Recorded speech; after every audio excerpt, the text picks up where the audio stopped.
You're listening to Corner Memoirs of the Service Industry, a podcast set out to document the lives of those who work in service and hospitality.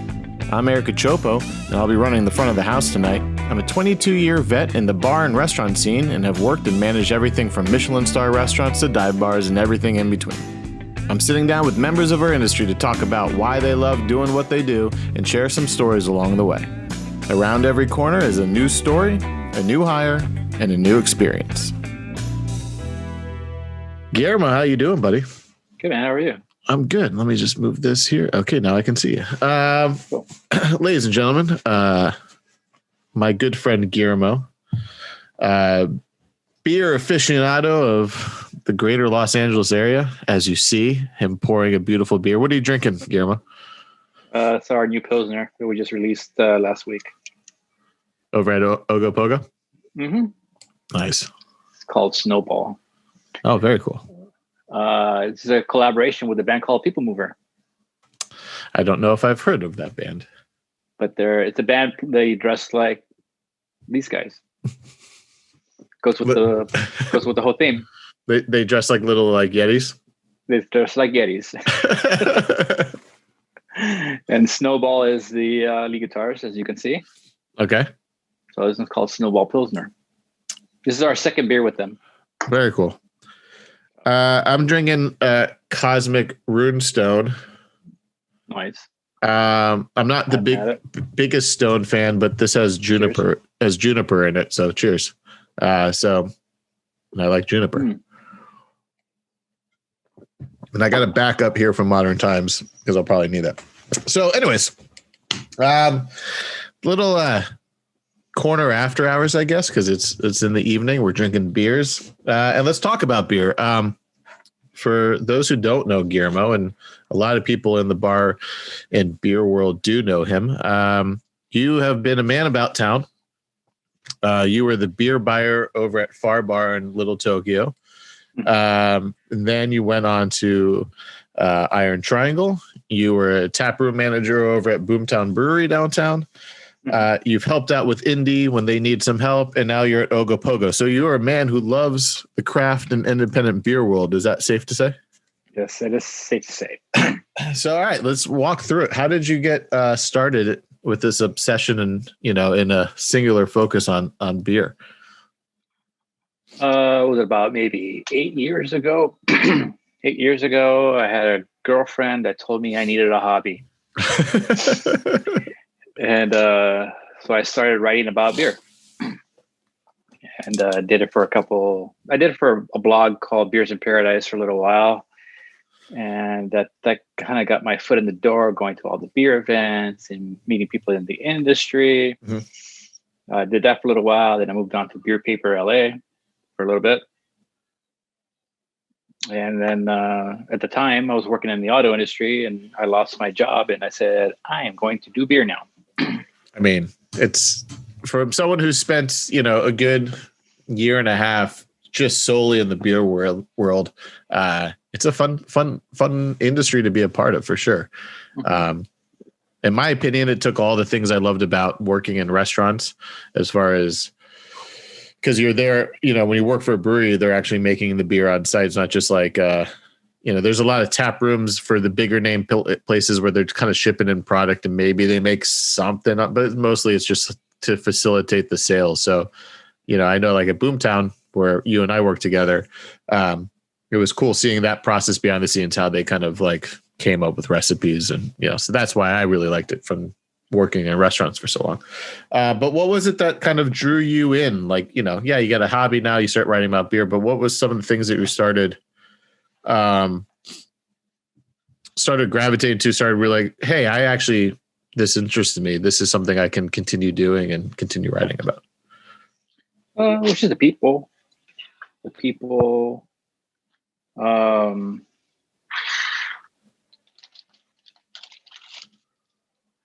don't know. It just seemed like a fun industry to be in. Right. It didn't feel like work most of the time. So you started just going to like the LA Beer Fest, kind of getting to know everybody. Yeah. Meeting like head brewers and, kind of business owners, always shaking hands, drinking beers, that type of stuff. So then when you went over to Far Bar, did you go there as, did you get hired as the beer buyer, or were you bartending and kind of worked your way up? So you got hired I got hired as a beer buyer. So, and then for those who don't know, for, what was this? Like 2012, 13, 14, somewhere around then. Yeah. Anyways, like in the early days of Far Bar, like around that time, they were really known for one of the only places in downtown LA that were craft beer focused, right? Yeah. 15 plus taps, I'm assuming, right? 36. There you go. So 36 taps, craft beer for the most part. I think you have to have a healthy staple of, brand name beers, but mostly craft. So you go in there. All craft.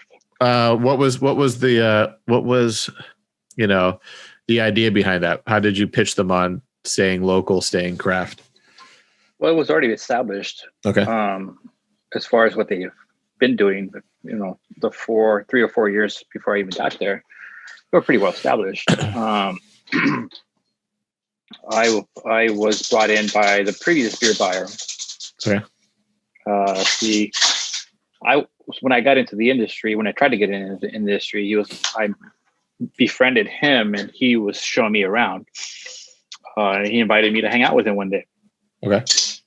And hung out for a couple of days. He showed me what he does, and he showed me how to clean beer lines, and just basically what he does there. Mm-hmm. And when it was all said and done, he asked me, he's like, hey, if I leave this place, do you want to do this? I'm like, yeah, I'll be down, and sure enough, 2 months later, he called me. He's like, hey, I'm leaving. I set up an interview for you. That's awesome. So how long were you at Far Bar then? 2 years. 2 years. And then in that time frame, how much, because those days are a little foggy for me now. So how much of your program was trying to stay as local as possible within like the greater LA area? Because around that time in the mid 20 teens, you started seeing it kind of the beginning of the LA beer scene. So around then you had really it was like Monkish and maybe El Segundo. 20, maybe like 25 breweries. There's like Smog, there was like Monkish, and that wasn't even really LA. It's a little further south, but El Segundo was around then. Mm-hmm. Who am I missing? There was another like big one. Eagle Rock. Yep. And then you had like Golden Road was just starting to kind of sell out and get bought out. That was before. You had Angel City, which was tried once to be independent, failed, fell on their asses, got some money from Boston Brewing Company, started back up again. And they were never really like, in my opinion, never really a truly independent. They were like an offshoot of Boston Brewing Company. They had a lot of, those guys had a lot of input on what Angel City did. Although those guys are great. Everyone I met who worked there were fantastic, but they always had like some support. They were like a child who had a trust fund. They weren't really independent. Trust fund brewery. So there wasn't really a lot of beer. So you actually, essentially in those 2 years you're there, you start to see like the local beer scene start popping up, especially in downtown LA, where these abandoned warehouses are perfect for all of that. So, walk us through that. Like as a buyer, were you just focusing on craft and like big names like Oscar Blues and Stone and that stuff? We were 100% craft except for Sapporo. So we had half Sapporo. You're an Asian inspired restaurant. Yeah. So we had to have Sapporo, but everything else was 100% craft. When I got in there, it was, most of the stuff was from San Diego. Right. A little bit of Northern California, and might have had maybe 4 or 5 local breweries. Right. We always had Smoke City. We always had Monkish. Yeah. when it was easy to get monkish. But no, yeah, definitely to see the local beer scene grow. I mean, we were one of the first Mumford accounts. We were the very first indie account. Awesome. But yeah, I mean, you get visited by all these breweries who wanted you to carry their beer, and I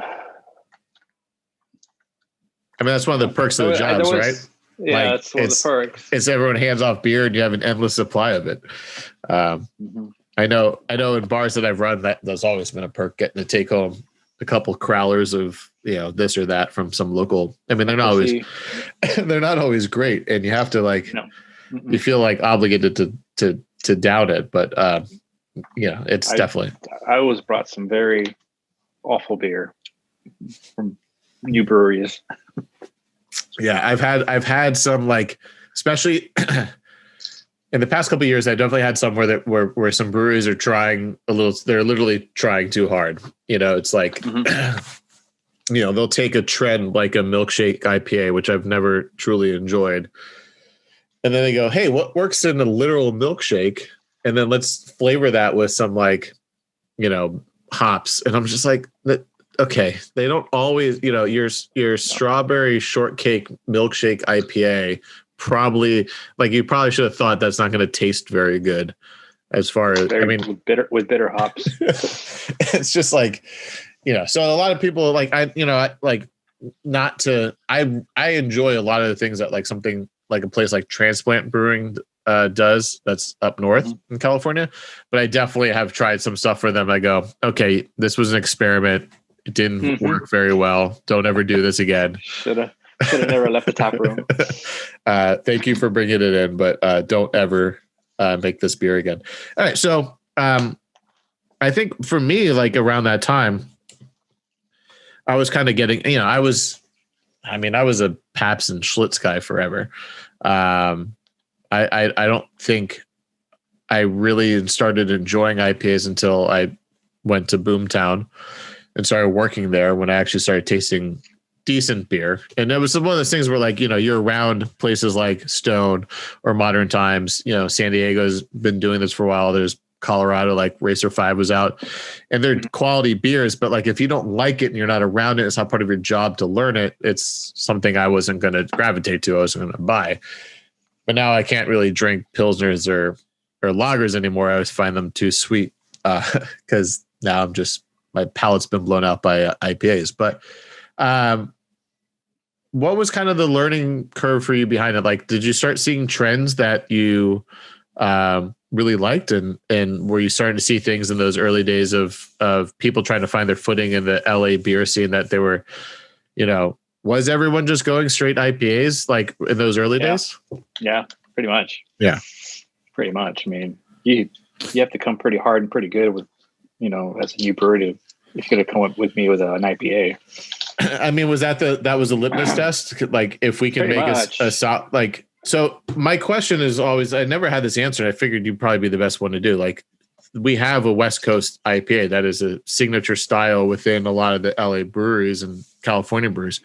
Was that something that was started in San Diego, or was that something? Yeah. So that was they've cornered the market on that. So now everyone here in LA had to try to replicate their version of it. Yeah, something to that effect. I mean, I think we probably made them a little bit more citrusy here. Not so dank. Yeah. A little bit more fruity. We toned down the bitterness. I definitely feel like there was a period there where they were just throwing Palate wreckers. Yeah, they were just throwing hops in there and making it as bitter as they possibly could for shits and giggles. I've tried some beers over the years that are just undrinkable, almost for me. So, all right. So you go from Far Bar, you start getting your name established around town, your stuff. You start, and from there, being a beer buyer for a place like Far Bar, you start kind of getting in with all these, owners and the people. You meet the owners, you meet the brewers. Yeah. So from there, you kind of get to you go did you open Iron Triangle, or were they already kind of running for like a while? Because I know that they for a while they were there in that spot on Industrial for a good minute before their tap room opened. Like most places, like they started making the product, then they build out a tap room. So when did you get involved with Iron Triangle? Day one, I opened it.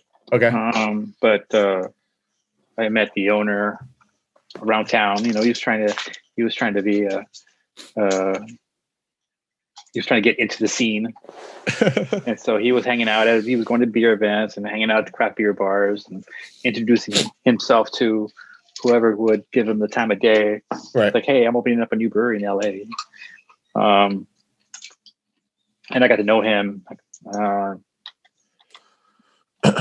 I think, you know, you people add me on Instagram and they find out what I'm about and they're like, oh, you know, this guy seems to know his beer. So they like, I want this guy to work for me. Yeah. And that's at least the impression that I got from him. That tap room was beautiful too. Like it was, you know, a custom wood, you know, ornate bar, a lot of space, if I remember correctly. So, all right. So you were there for, I'm assuming like a year, I think of the timeline of my time making sense, about a year, right? Yeah, but it was about a year, 8 months. 8 months. And then you move over to Boomtown, and Boomtown I had been working for mainly just John and Michael for offsite stuff. For Boomtown had been having a presence for about 2 years before they even started having their pseudo tap room. And then that was about a year until they opened up their main tap room. So I remember Boomtown being like, through mutual friends of John and I was like, I would just go to like events at around town at some festival or something and just pour Boomtown product for them. I didn't really know much about beer, but I was definitely somebody that's like, I kind of pride myself on this. I've always been somebody who knows enough to bullshit about it and sell you on it. You start asking me in-depth details about it, I'll probably crumble. You know, like I could tell you what a wine tastes like, but you start asking me where the grapes come from, I probably won't be able to tell you. And like that was how I was at a lot of these beer festivals. I was like, yeah, here's the tasting notes. These are the hops that are in it. And then that's kind of, what I ever have on this card is what I can tell you. And then after that, I'm like, oh yeah, you have to talk to Chewy about it. He's over there somewhere. Ask him all the questions you want. But I was pouring for them for a while, and that's kind of where I met you, is when the tap room opened up, right? So you had been helping them out for, how long were you with them in their pseudo tap room before they opened? A couple of months. Okay. Yeah, I think it was 2 months. I think it was about 2 months after they actually opened it. The pseudo tap room, like their makeshift one. The event space tap room. Yeah. Yeah, I mean, I was drawn to their product mainly because they were doing Belgians, and besides Monkish, nobody else that was popping up was really going hard on the Belgian ales. So that was my, like, you know, before I got into IPAs, that was kind of like my bag as far as craft beers goes. It was like, you know, Trappist beers and what everything Monkish was doing when in the Belgian world I was all about. So I really liked the stuff they were doing with that. And it was funny. I think I've told this story before, but I was working at Shibumi, and I had to leave. I didn't want to leave. I wanted to go back working there, but I had an opportunity to do. I had done a second season of a reality show, and third season was kicking back off, and it was on the road, and I got to do. I was bumping up from second AC to first AC, so a lot of good money on the road. It was an opportunity I couldn't turn down. So I had to leave, and I was hoping to go back to Shibumi. Unfortunately, the job wasn't there waiting for me when I came back, nor that I really thought it was going to be. I was just hoping it would be. And that was like 3 days before the grand opening of Boomtown. And so I have this relationship with John, and, you know, I see him, you know, on that day. And that day, you were working that day, right? The grand opening. Mm-hmm. Oh, yeah. And that day was like a shit show. I just remember it was a shit show I've ever experienced. and you and I have worked some shit show events, definitely at that place, but it was nothing compared to it. That place was packed to the gills. What I found out later, besides you and maybe like 2 other people there, everyone there was pretty green, right? Like, I know that when I came on and because essentially I was there, John goes, "Hey, what are you doing?" I said, "I just got back in town. I need a job." He goes, "Great. I need help here." Talk to Michael, who was the GM, and that was the rest is history. But I remember when I got there, how many people who were working there who had never really bartended, let alone served, let alone even poured a beer in their entire life, who were working there. And that was kind of shocking to me. And so I couldn't imagine for you, who's been doing this for a minute, how that was on that first day.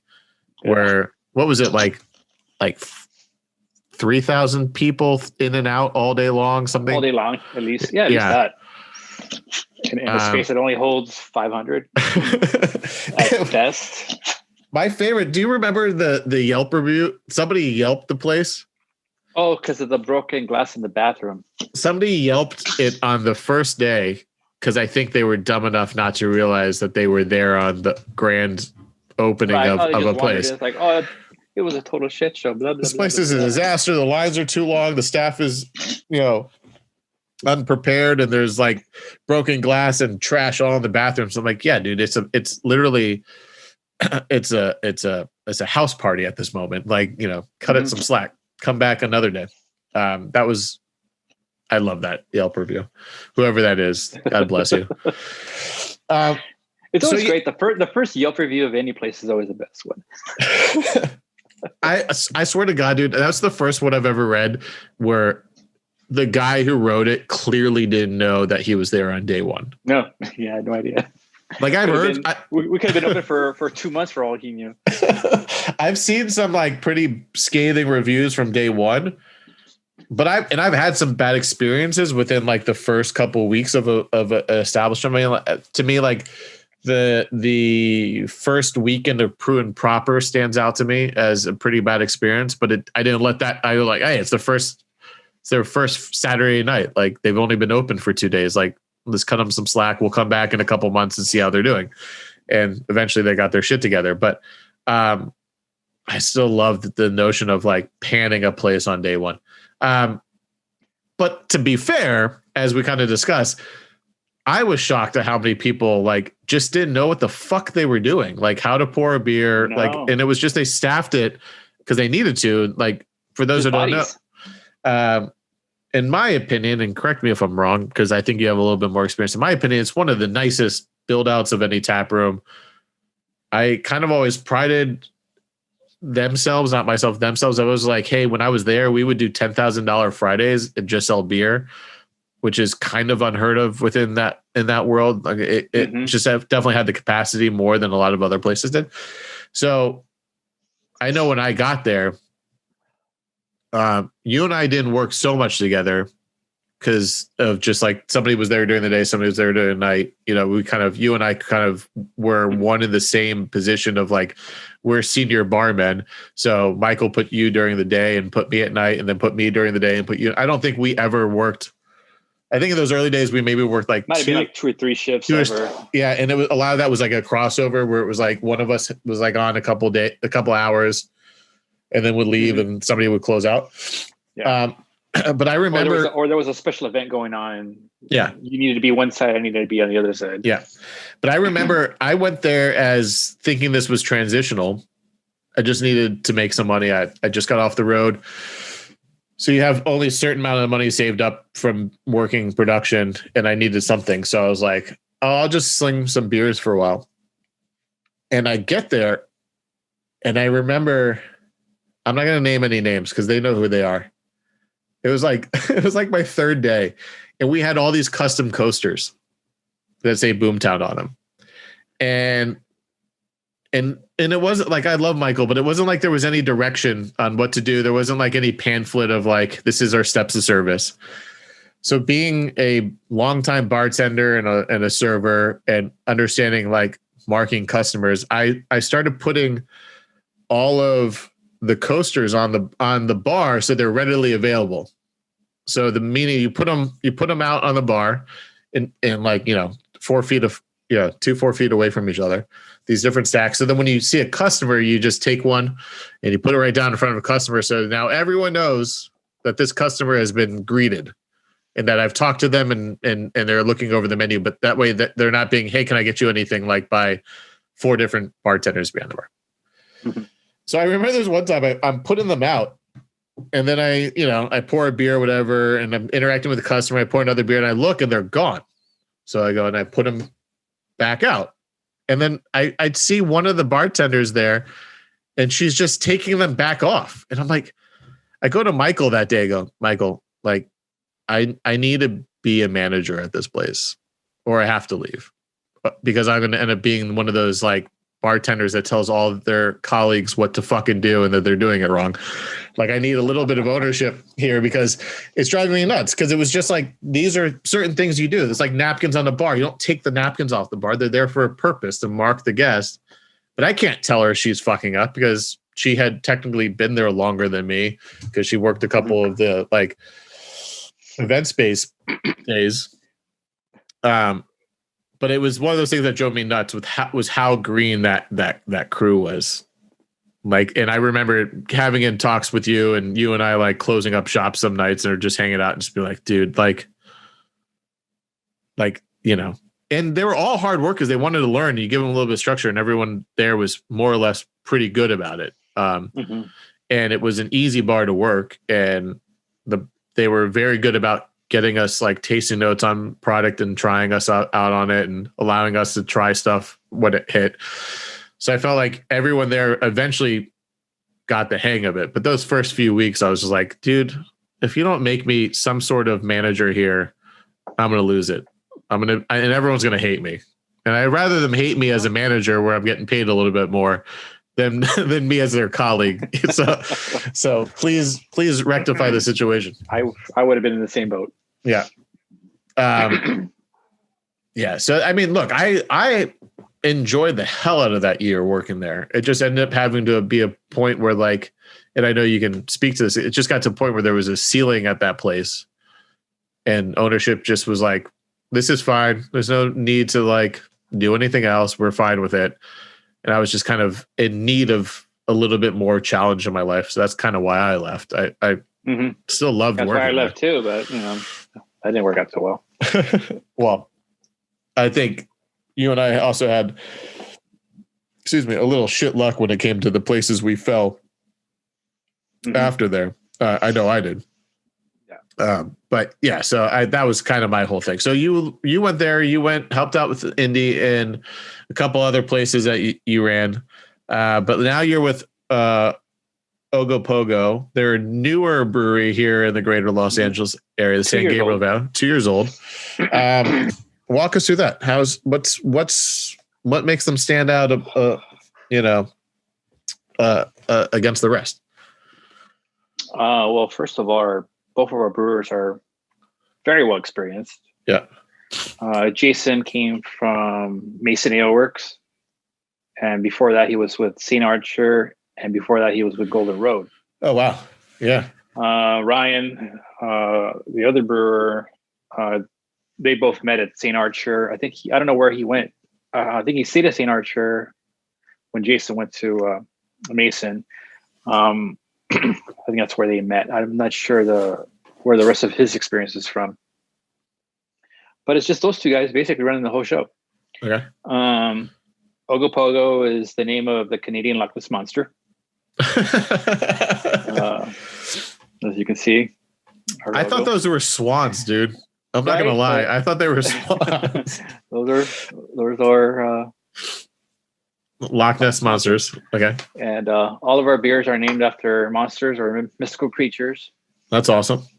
So the artwork is always fun. Jason, the head brewer, also does our can artwork.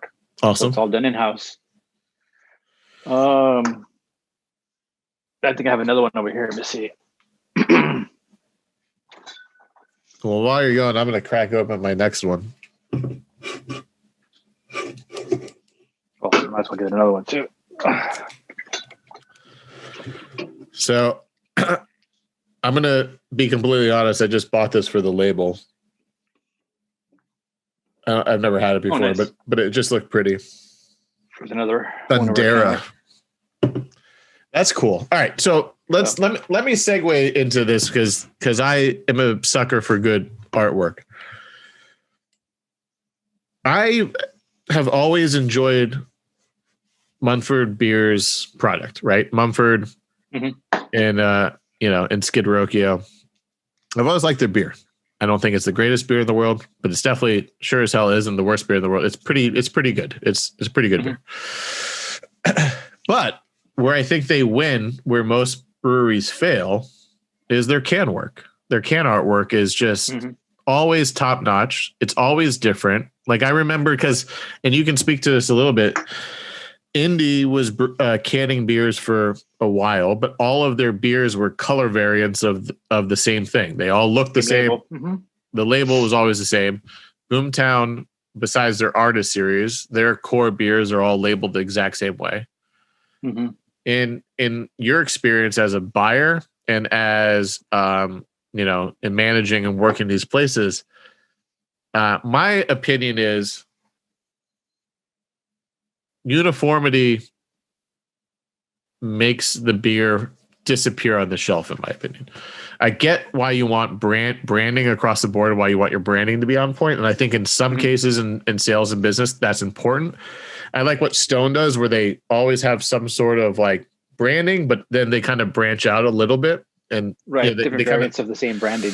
But like what Indy did and what Boomtown does with their core beers, I think is really boring. And I think they get lost in the shelf. I think when you look at something that you're doing with Ogopogo and what Mumford, like in my opinion, does better than anyone, where every can for every release is different. It's a unique piece of artwork. I think that adds to a collectability aspect to it. It appeals to the same thing that like sneakerheads go after. They want to wait in the line. They want to go after it. In your opinion, what is there pros and cons to either one of them? A lot of these breweries like to do their core lineups with a different color label, and that's pretty boring. Yep. Made West is probably, in my opinion, probably the most boring, bland core beer labeling I've ever seen from anybody. Yeah. It's 4 beers and it's just 4 different colors. Yep. Nothing special. I haven't seen much of their one-offs. I'm sure they've done some, but nothing exciting. But you're right, Mumford. I think Mumford probably did lead the way here in LA with awesome can art work. I think, look, to me, for those who don't know, even with like the second release of the same beer, he'll still change the label. It won't be the same label again. Yeah. I mean, there's a few that he's done, like the Supreme one he's done because that's so recognizable. Mumford and the Supreme. But he changes the color of the background. He does other stuff with it. But like for those who aren't in the beer world, can releases for established breweries is a big deal, right? At least it was. I think now with the pandemic, everyone's just so used to buying their cans from breweries and the breweries have changed the way that they are handling a release. But I know like in those, even like 3 years ago, you can't get your hand on a Monkish release. You can't get your hand on a Russian River release because you have to be there like an iPhone dropping and you have to be there like 3 days ahead of time and camp out at these places because they are limited run and people really want them. I don't understand that personally, but I respect the game, right? And so like when I remember when we were starting to can our first release, I remember at Boomtown going to like Michael and to Chewy and I go, this is how we should market it. This is how we should handle it. We should be prepared for this. And they didn't do that. They didn't do this and they didn't do that I suggested. And then their first release was like maybe 25, 50 people on the day.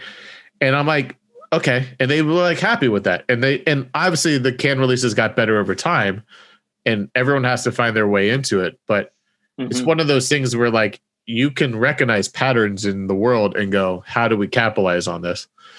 And with beer releases, it was definitely one of them. And I think artwork's a big part of that because I think more people care about the can in some cases than they care about what's in the can. Because let's be honest, you can. Yeah, I mean, speaking of Boomtown, I mean, this guy. Yeah, the Graffiti. They've released it 3 times. That's like this is the only can they've released 3 times. Yeah, because it's their bestseller. You know why? Because it looks awesome. Yeah, it's a good beer. Yeah. I mean, look, I think if you're going to re-release something, it's got to be a good beer to begin with. But I think what you're going to sell out with their first release of Graffiti was through the roof. It was their number one can release that they've ever had because the can looks dope. You know, it's fantastic. And I think that's kind of my point is that you have to, it's like, you know, the old adage, don't judge a book by its cover. In this world, you have to stand out amongst the pack. So you have to judge it by its cover. And then if the quality and the content is good, then people will come back for it. But I just think more breweries need to kind of like do what Mumford has done and what Boomtown has kind of really gotten a hang of with their artist series of just like having awesome cans. Indy finally hired a outside can artist and it's made a difference for them, I think. Yeah. So, I mean, I from the East Coast, my favorite beer of all time is Yingling.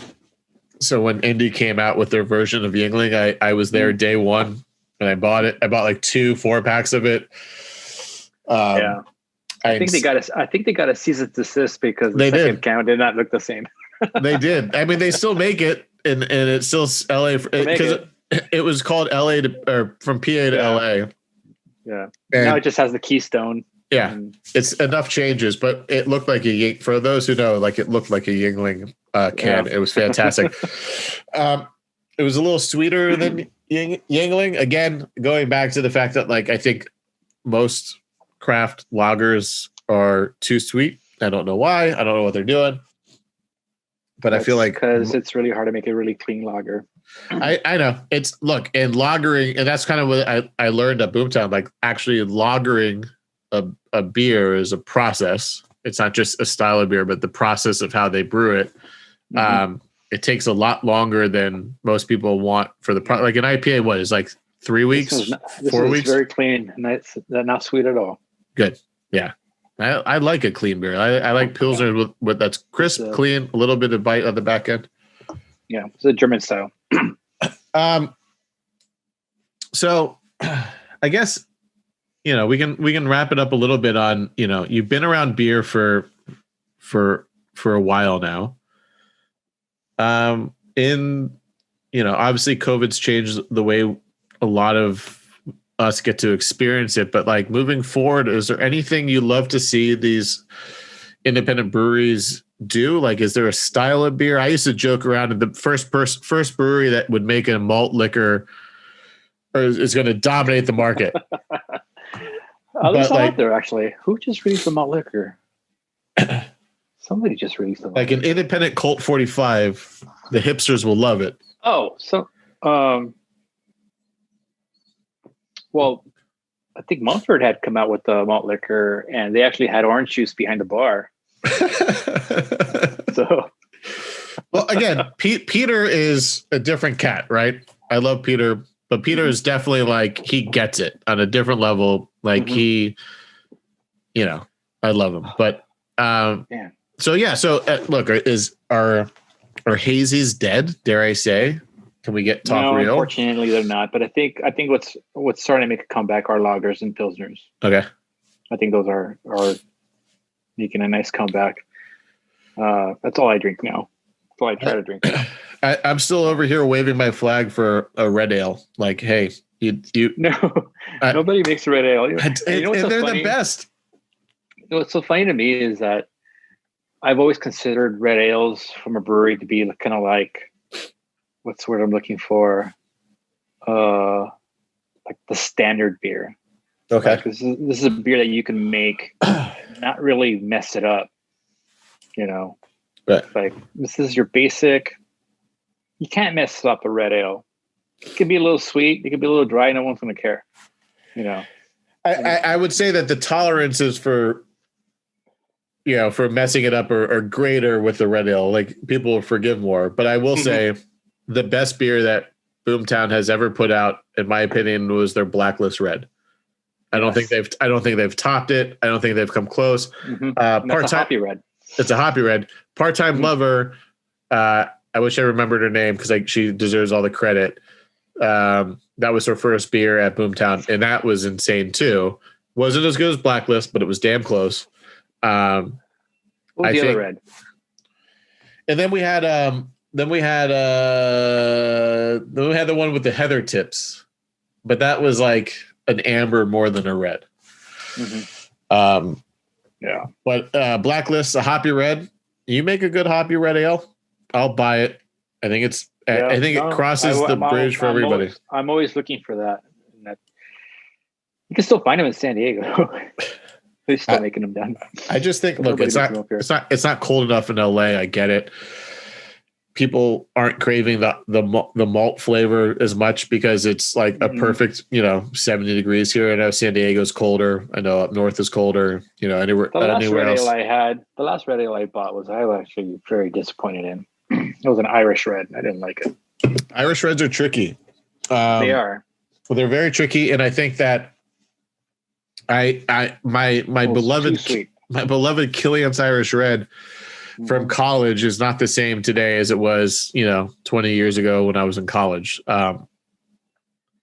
They've changed the recipe over the years, and also it's not a readily available beer. But Killian's back in the day, man, that was the truth. That was a solid beer.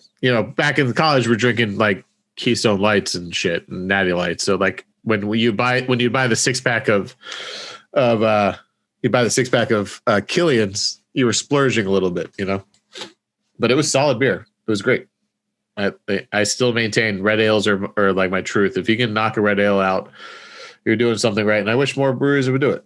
I love hazies, but eventually your hazies and your IPAs they fall in line with bourbons. After a certain point, they all taste the same. They're varying degrees of differences that are so small. Yeah. I think like, I'm drinking, this guy's a little danker than most modern times hazies, but it's still at the same time, it's got a really dank, bitter front, but the finish is the same as almost anything else that Modern Times puts out. Like it's very hard to make them stand out, is what I'm saying. You can only make so many combinations of product before I think there's diminishing returns with it. I think eventually you just made the same beer and called it something else 10 years, 10 months, 5 years down the road, just the same beer. You've made it like 3 times and named it 3 different things without you even noting it. Whereas other beers like lagers, like pilsners, like Belgian ales, they have more nuance to them. And I think that they stand out more amongst the crowded beer space. But I don't know. You're the expert, in my opinion. I just kind of wax poetic about this stuff. But like you're the one who's lived and breathed it for so long. So like, I don't know. Maybe I'm wrong. But is there a trend you'd like to see go away completely from the beer world? Or are you kind of over some?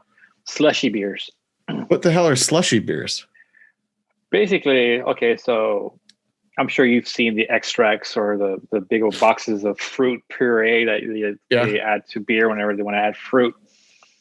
Well, take that times 10. Okay. It's basically just a sludge of fruit. And it was supposed to be beer. And everybody's going crazy for them. I mean, there's people spending a lot of money on these things. There's breweries out there. People are standing in line buying 20 cases at a time and selling them to their friends. And the thing that's really shitty about this trend is that there's a lot of unfermented fruit in these beers. Okay. And so they're sitting in a can. Yeah, and they're not kept at the proper temperature. They blow up. Yeah, because they're still fermenting in the can. Yeah. So yeah, that's always kind of like the running joke of exploding fruit beers. But yeah, I mean, unless it's a Berliner Weiss, I don't, or a sour, or a Gose, like any sour beer. I don't need fruit in it. I just aim all 3 sour beers. But like if that's the only time I want fruit in my beer, and even then, it's like a hint of it. I don't want it to taste like grapefruit. I want it to have the essence of a grapefruit. Mm-hmm. I want it to taste like beer. And the other trend that I want to see go away is chugging beers. That's never going away. I mean, chugging good beers should never be a thing, but chugging like beers is probably never going away. No, people are buying 24-pack hazies and chugging them. $24 hazies and chugging those, and they're chugging a $10 can of beer. Like, it's. I mean, hey, if you have the money, go for it. But I think that's why so many people are struggling to pay their bills every day. They're wasting product. I have a hard time. Like I budget myself, right? Because like this shit's not the cheapest thing in the world, and no, I'll buy like my go-to beer lately has been Elysian Space Dust, because it's relatively affordable and it's relatively available everywhere I get beer. And it's decent. And it's 8.2 in an IPA. It's a single IPA that's 8.2. Mm-hmm. So bang for your buck, right? You're paying $13 for the 6-pack. You're getting 8.2 as opposed to $13 for the next one over. That's only like 6.7 or maybe 7.2. So getting a little bit more oomph with your beer. But even then, I buy a 6-pack and I'm like, Eric, if you have more than 3 beers tonight, like you're wasting your money, because you got to go that much sooner and drop. You know what I mean? Like, maybe I'm outing myself on my drinking habits a little much, but like I kind of limit how much I have, because it's like you want to make it last as best you can, because you're paying. It's not like you're paying the same amount for 2 cases of Bud Light, or like Corona seltzers or whatnot. I want to enjoy it. I just don't want it to go away. So I can't imagine buying those beers and spending that money and then chugging it. It just seems so wasteful of your hard-earned cash. Mm-hmm. But all right. Well, I think some of these beers are a waste of cash anyway. That's probably true, my friend. All right. So, okay, we've talked about what you want to see gone. What is something you'd love to see in 2021 in the beer scene? Serving beer again. Touche, my friend. Actual tap rooms being open. Yeah. Besides that, is there anything anything you think like, hey, this was really good? I'd love to see us move in this direction as a whole. Beer delivering. I hope hope that sticks around. I hope more breweries continue that beer deliveries. Not beer related, but I would like to see cocktails to go stay. I think that's the only way through, right? I think I've talked about this before.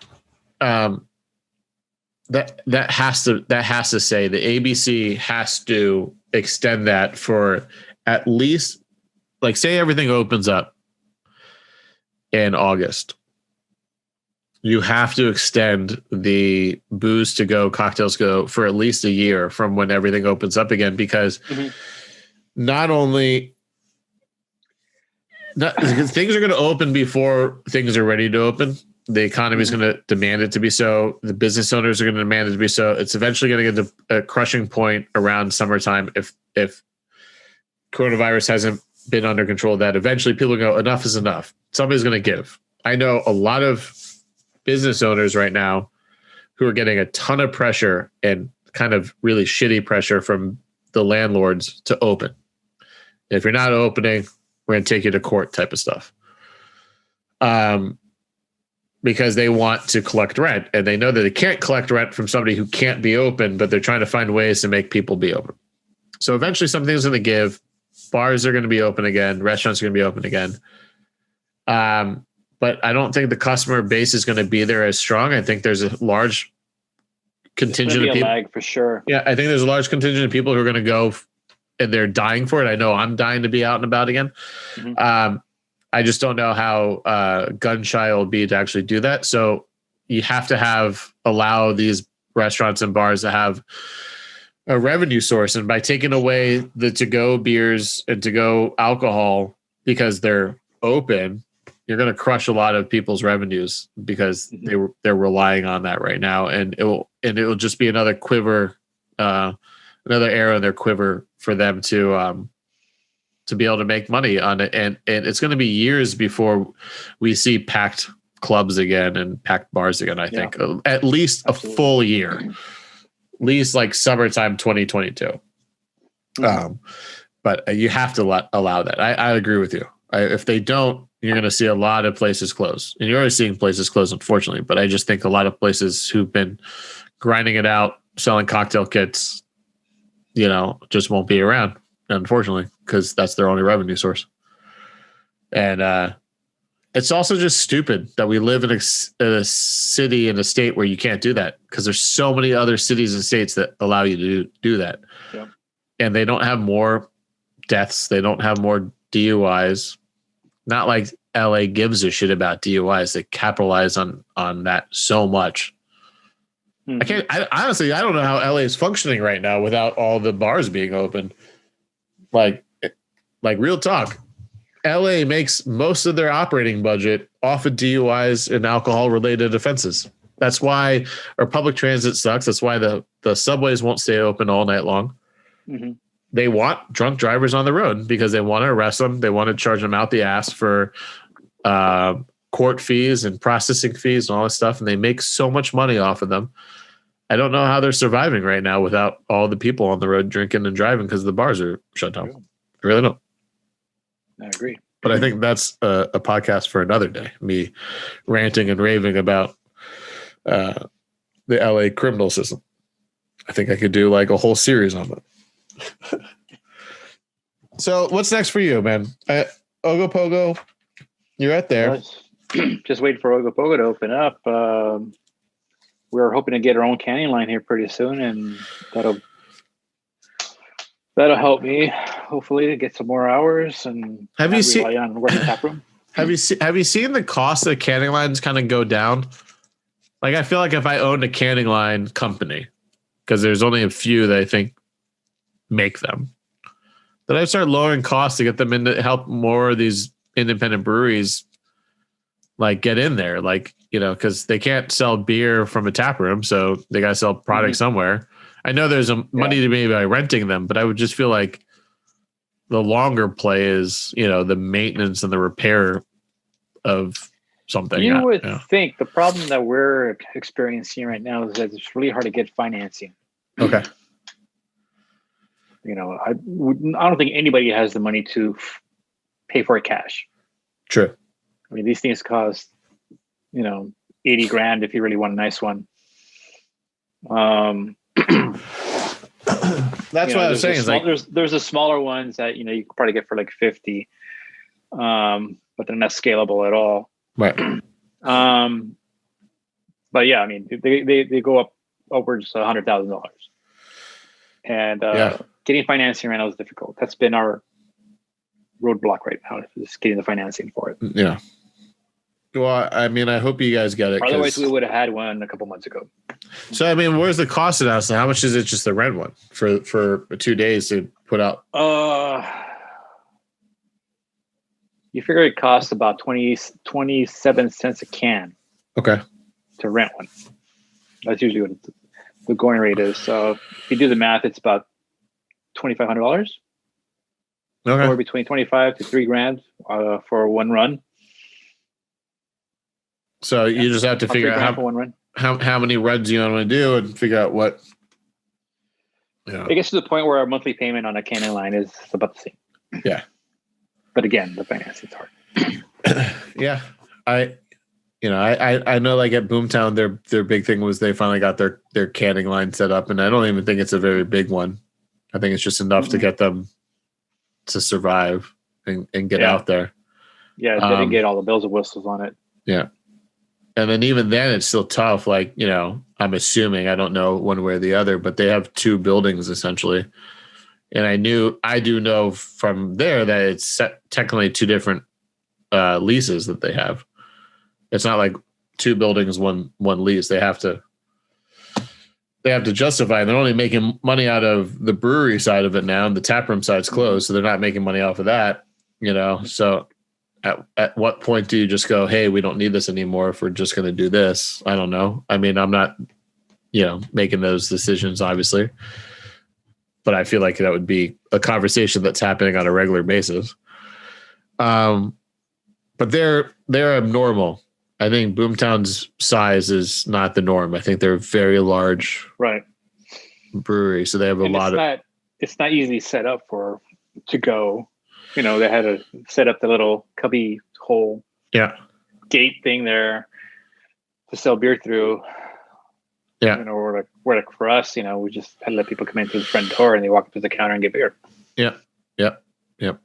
Definitely the smaller ones have that advantage. I know Mumford did a really good job with theirs. They've just kind of replaced the window with a, to-go window, sliding window. To-go window. Mm-hmm. Yeah. Andy's setup was still kind of weird because you had to walk in pretty deep into the place. Yeah, I know. But I feel like they could still like set up right at the front door and just kind of set up a little, like you just have people queue out in the parking lot and they just put a small table at that front door. I was told that they rearranged it. I haven't been there since they rearranged it. I actually haven't been there since they released the PA to LA because I was so excited about it. They're closing, right? And I do know that they're leaving that spot. I know that Dry River left that spot too, which sucked. But they're still. Dry River says they're still producing, just not. They might produce somewhere else. Okay. Dry River was one of the best breweries for those who don't know listening in LA. They did slow beer, sour beers. They were fantastic, and it's a shame. Spot. In a really cute little, neighborhoody spot, in the middle of nowhere. There's no neighborhood, but it had all the charms of being a neighborhood spot. Yeah, it was a very charming spot. So I hate to end on that bummer of a note, but like that's kind of the trend, right? It's COVID's taking names and people are closing down. Even like I know I've heard like some big chains are having to. Like El Segundo's starting to really ship like nationwide. They started shipping Stone Cold's beer in Japan. So they're really reaching out to kind of like grasp as much revenue as they can. But it isn't like there's a big demand for El Segundo beer out there in the world except Stone Cold's beer. Right. Which was a great get for them. But yeah, I know that it's tough for a lot of because it's I'll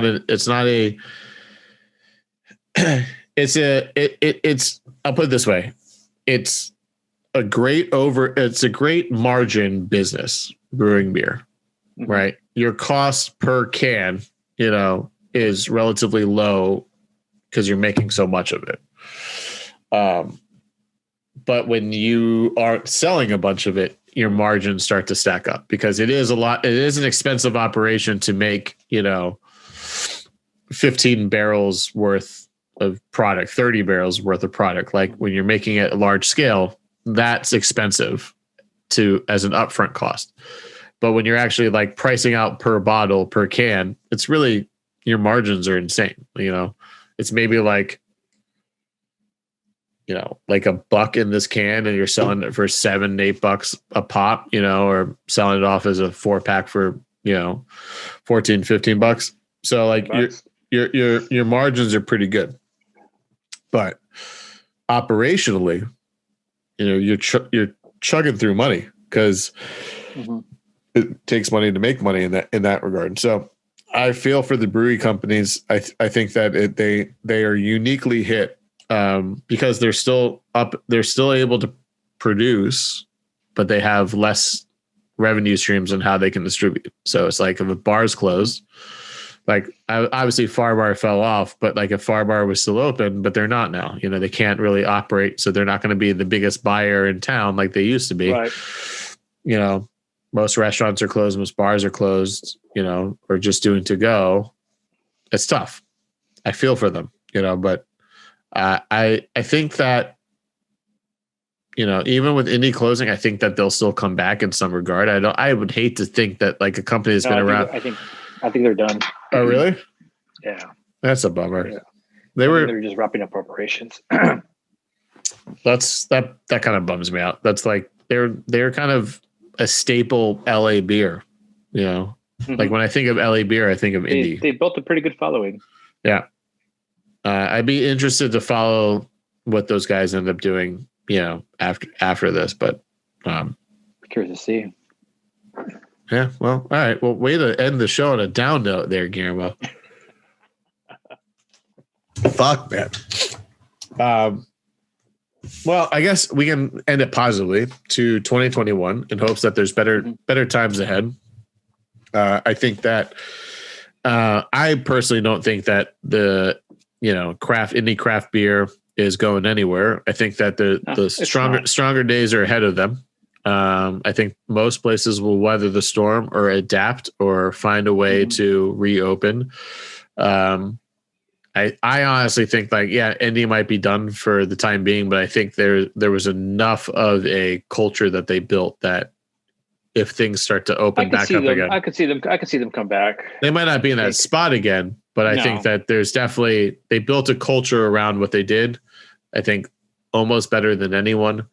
They were one of the very few places to quote gentrify Boyle Heights that never got a lot of shit for doing it. And I think that there was definitely there's definitely ground for them to kind of come back. So, hope so. But again, I don't run it. So yeah. And so, all right, what's next for you? You're just hoping for Ogopogo to open back up. Where can people find you, follow you? You have a cute new pup now, Zombie. If people want to see dog photos, where do they find you? What's it? Guillermo.b_? Is that what it is? I'll link it below. I have it. If you don't even know your own Instagram, you truly are an old man. Guillermo.b_. Yeah, it's not. I don't post that much about beer anymore. It's mostly just selfies and dogs now. Hey, but I mean that's what gets the likes, dude. Right? People want to see the dog and politics. Yeah. Well, that's. I've gotten myself in a little bit of trouble where I had to take Ogopogo's name off my profile. Oh, really? The company as a whole? All right, so we'll go a little long. We've been doing for about an hour. Let's go a little long. The company asked you to take the name off, or did you? Yes. Yeah. Yes, because I will call out people within my industry for their bullshit. There was a big thing, the big scandal in with the Black Lives Matter with people branding their beers, but not actually using it as an opportunity for a cash grab, but not actually having the politics behind it. Is that true? That's part of it. I mean, that wasn't why I had to, but that I know I was very vocal and checking to see who was using it as a promo tool or who really was basing their business model to support people of color and stuff like that. Some people walk the walk and some people don't. Yeah. So then, being, I wouldn't call you a social justice warrior, but being a decent guy who has an opinion on the matter. I know that you called out a lot of people. There was a couple beer forums where,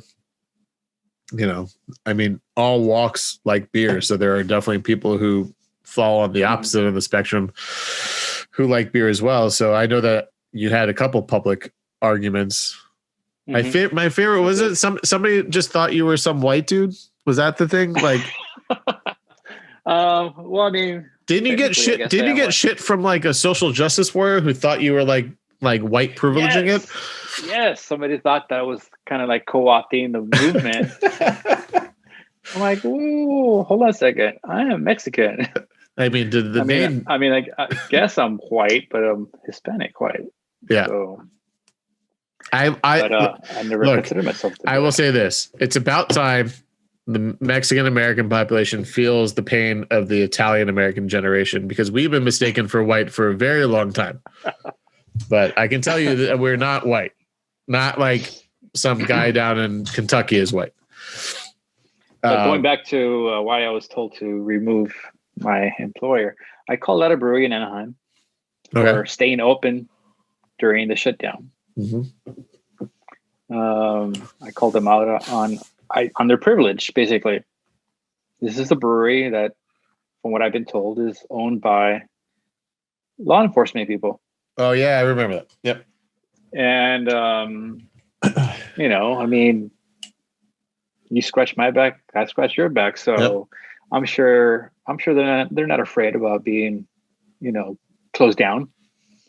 And I called them out on it. It's like, yeah, of course you could stay open, but what about me? What about my brewery? I can't stay open. I don't have that privilege to stay open.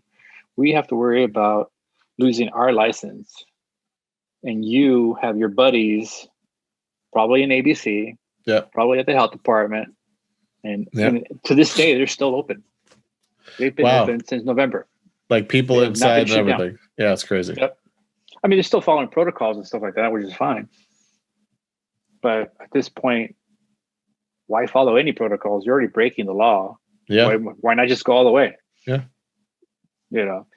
And so one of their investors called Ogopogo and say, hey, you know, need to get Guillermo to calm down. Look, I will say, you having to take your name like Ogopogo off of your social, or at least getting called out for your social posts and comments and how it reflects to your job, is a way better reason for when I had to have a conversation. And it was because here's what happened. I was AGM at Artisan House, and I was out. My shift was over. My social media account is photography based. Has nothing. It doesn't say anything that I'm an AGM. It doesn't say anything about my work life. It's just strictly photography based. And I was off work, and I was at another bar. I was at Bielman's, and it was a great shot. I was in the bar. There was all the people by the window, and you could see outside. It was a busy night, summer night, and I shot a black and white shot, and I just said like downtown living, and I tagged Bielman's. Didn't think anything of it. It was a wholesome post. And then the next day I go into work, and my GM pulls me aside and he goes, look, Brad, GM Brad. He goes, look, I don't want to have this conversation with you. Trust me. I know. But the owner saw your post and wasn't happy and thought, why is my AGM posting about other establishments?